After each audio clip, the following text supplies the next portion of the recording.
কালকে দেখছিলাম বিকেলবেলা বেরোচ্ছিল দাদার সাথে, কোথায় গেছিল? ও পুজো দিতে, আমিও একটু যাবো গো এই শনিবার। ও তুমি যাবে? আচ্ছা ঠিক আছে, তাহলে আমার সাথেই যেও, আমরা একসাথেই যাবো ওখানে। কি রে তুই পড়ছিস না কেন? পড়। আর আরেকদিন তোর খাতাটা নিয়ে গেছিলাম, আমি আনতে ভুলে গেছি, আজকে গিয়ে নিয়ে আসবি আমার বাড়ি থেকে, ঠিক আছে? নে নে তাড়াতাড়ি কর, তাড়াতাড়ি কর। যা প্রচন্ড গরম পড়েছে না। চা? হ্যাঁ চা খাবো, চাতে কোনো সমস্যা নেই। আমাদের মানে চা লাভারদের আর কি শীত গ্রীষ্ম বর্ষা 12 মাসই চা চলে। হ্যাঁ একটু চা দাও, চা হলে পিয়া। দাও দাও দাও।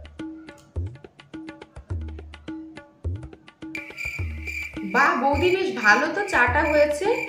তোমাদের চায়ের এই দুধটা কার কাছ থেকে নাও? ও ওই মহিলার কাছ থেকে নাও? তাই? আমি তো শুনেছি উনি নাকি দুধের মধ্যে জল মিশায়। হ্যাঁ জলের মধ্যে দুধ না দুধের মধ্যে জল বোঝা যায় না। তুই আবার হা করে আছিস কেন? খাবি চা? লে তাড়াতাড়ি লে। হ্যাঁ আমরাও নিতাম, এখন ছাড়িয়ে দিয়েছি। প্রচন্ড গরম হয়েছে। লেখা হয়েছে? ঠিক আছে, বাদ বাকি সব বাড়ির কাজ করে রাখবি, আর যদি কোনো অসুবিধা হয় টুক করে চলে আসিস বাড়িতে, ঠিক আছে? আমি গেলাম গো বৌদি।